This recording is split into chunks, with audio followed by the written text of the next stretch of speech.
Yeah, welcome everyone. I'm just here to show you today, just to show you the basics of where everything is in the editor once you've logged in. So once you log in, you're gonna get to the dashboard here. And there's a ton of information on this dashboard. Obviously, there's not a lot for this. It's just a clean template that I've just set up. But once your site becomes live, you're gonna get a lot of feedback about how many visitors you've had to your site, etc.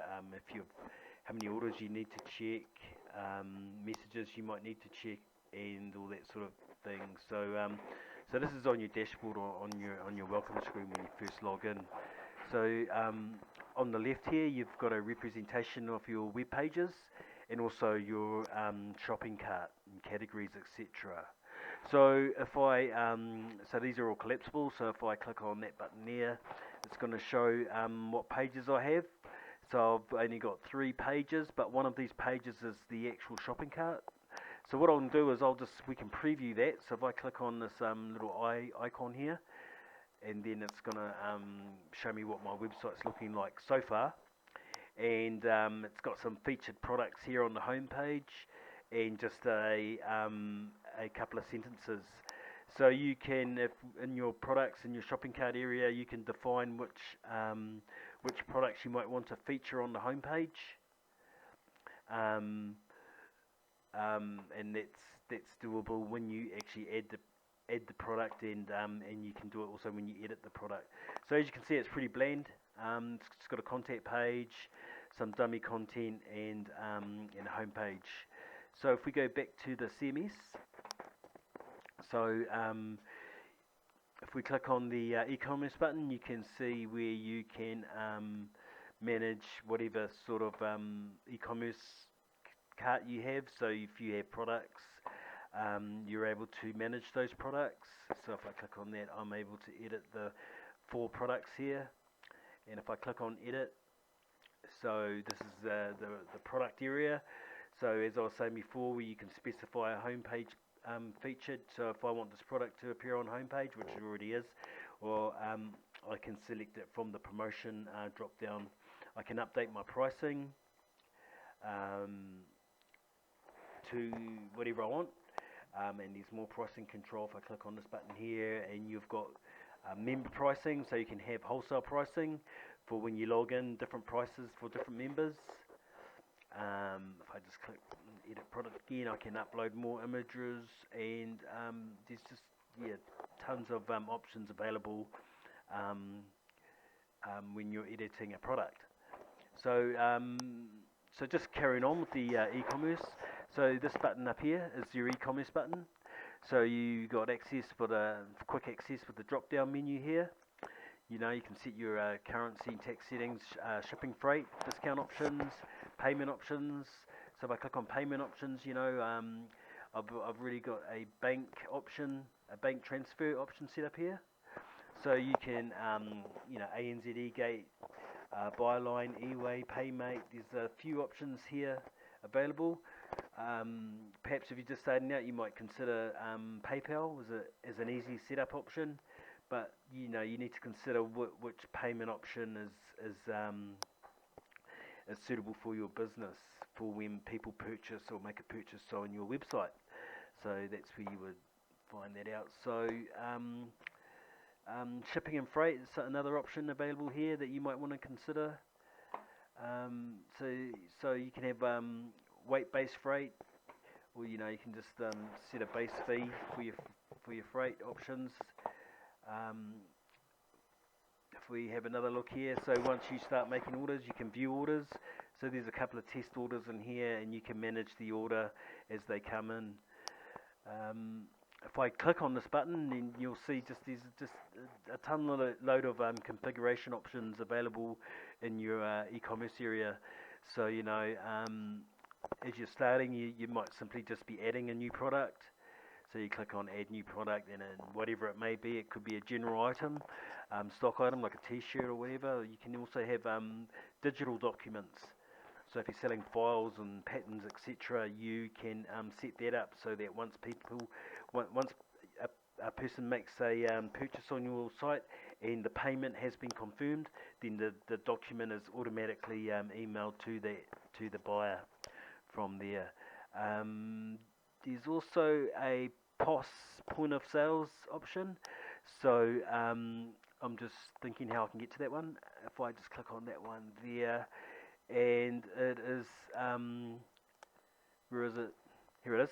So you can enter the POS system, and so if you have a shop or something, you can walk around with a tablet or whatever, and manage and make sales from within the within the POS area here. I'll just go back to the CMS.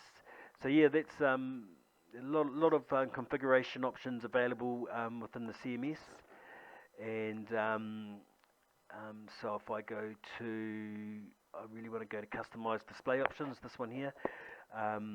You know, you can specify what the buy button says, the buy button format,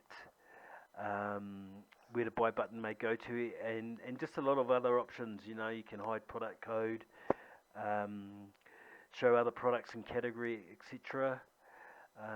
So you might want to go through this area here and configure your shopping cart accordingly. So I'll just show you how you can get there again.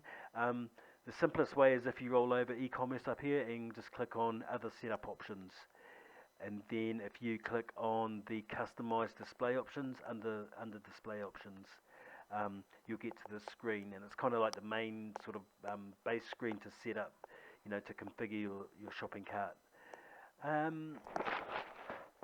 Yeah, there's an option here, so you know, you can, domains and emails, you can register your domain, a domain.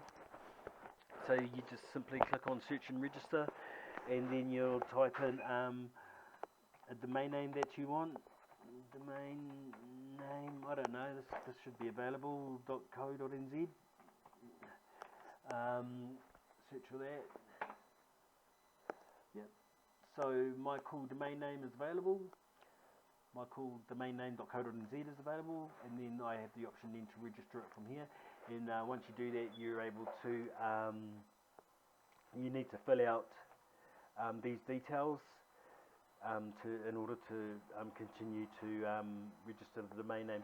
And then you need to pay for the domain name in advance before it's registered. Okay, so that's your domain name. These are design options here under the design, so you can upload logos and banners, change color schemes, so colors and fonts in here, change your fonts, pick a font. So there's certain fonts available within the system, or if you do know how to pull them in through like Google Fonts, you're able to add them into the meta includes. So I think this one has one here. So yeah, Google Fonts will supply this bit of code here, and you simply add that into there, and then you specify the font in the CSS. So so you can, if I just roll over design and then go to meta includes, that's where you can add the Google Fonts linking script to whatever font that you want on their system. There's the members area, so within this members area you can manage your members, different member groups, just a whole lot of options available within the members area, and that relates also to the bulk emailer. So you're able to send newsletters to different members or different groups in your members area. So if I go to the bulk emailer, we can go create a newsletter, and then I can view a sample of what one might look like if I send it, and then I can then just go create and give it a heading, my newsletter, start writing. And then I will just replace this dummy text or however I want to do this. And then once done, I will save changes, and then I will either send a test to myself, or I can search for recipients. And then here I can filter by members and groups, or by name, etc. Yeah, newsletters. So bulk email is quite powerful. Um, I think that's about it as a general rundown of what the system has to offer. So if I have my look over here, I've got my web pages. I can add pages. So to add more functionality, I'll just click on add page, and I can add a photo gallery, news blogs, FAQs, and an events page. Or also, I can just add a standard blank page and fill it myself. So, so if I just do that, so if I add a page, if I click on add a page, I'll just do this again. So click add page, and then we've got a page here called the Ultimate Preset Content Box page, which is quite full on. But if you click on that, what it'll do is it'll give you an option to give the menu button a name and give it a heading. So I'm just going to call this my new page. And if I click there, it'll automatically add the heading, and then I'm going to add page now. So what it does is it automatically populates with this sort of dummy content. Okay, so what I will do is I can remove this content by clicking on the X button here. But I just want to leave this here, and then I'm just going to save it, and then we'll just have a look at what it looks like. So I'm just going to view changes, and here's my new page here. If I click on that, oh, it's already there. And then if I scroll down, you're going to see all the dummy content there. Now you can either replace this content if it suits you, or you know you can remove it and add your own sections. So to remove it, so you have to click onto the section. So if I click onto this here is my section. If you can see my cursor going around, that's my section. And then once you click on it, it brings up these buttons up here. So the orange with the X in it is to delete it. You can duplicate it. There's the section options, so I might change the background image or change colours, etc. on it. And I can move it either up or down or top and bottom. But what I want to do is just delete that. I want to delete all of them actually. So delete that one, and delete that one. And I don't think you're able to delete the last one because you actually need a section in it to work. So, but for some reason I'm lying, and you're able to delete all of them. And so that page is clean now. So I'm going to go ahead and add a new section. So when I click on add a section, it's going to give me a whole lot of options of different sections that I can add. So I'm just going to add this section here. And what I'm going to do is I'm going to actually give this section a background color. Okay, we'll give it a red color or something like that. Works for me. And I might give the text a white color, just so you get the idea. Or I can go like that, light text, and the text will be light. So so there you go. I've added one section. I'll save that and view that, and there's my section. Okay, and so what you can do is you can build up your page with different sections. So if I go ahead and add another section, I'll add the same one, and I'll give it a different color, background color. Section background, we'll go for a some sort of blue or something, I guess. That works, and then we'll make it white text, light text, save, publish. So if I click on my new page, you can see that I'm building up my page with dummy content with these sections, and so each section is a little bit different. So if I click on this one here, captions, I'll just save that as it is. And if I view that, you can see here that I've added this new section, and it has captions, etc., and it has rotating background sort of images. So those are the sort of the main sections, and then what I want to show you is within these sections you can add snippet blocks. Okay, so if I click on that, and then I can add a snippet block above that. So I might want to add a sort of image snippet block. So if I look for some sort of images type of block that I want, it's that one maybe, it'll add that sort of that content in there, which I can then swap out. So if I click on this, I can then go and swap those images with my own images. So I've got some images sort of set up here. So if I click on that, and then if I click on this image and change that one. Okay, and I can also link an image to anything. So I'm going to link this image to a product. So products categories, engineer, writers, I don't know what the product is, but it's linked to that product, you know. So that's done, and then I can swap out this last image here. Let's put that last one in, and bang. So save, and then if I view that, so as you can see on this page of, you can see that the images that I've replaced.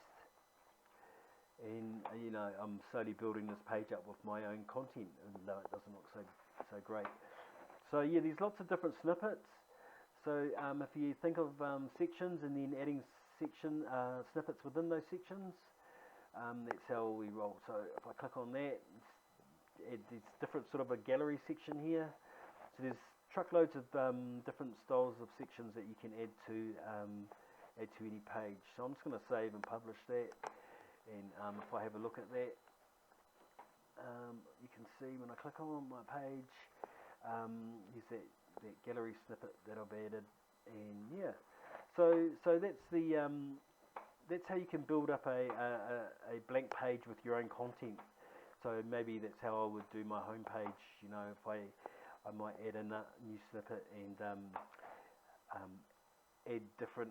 Add a new section and then add different snippets to depending on how I want to build my page. So I'll just save that, and I think that's about it. Yeah. Okay. Thanks for listening.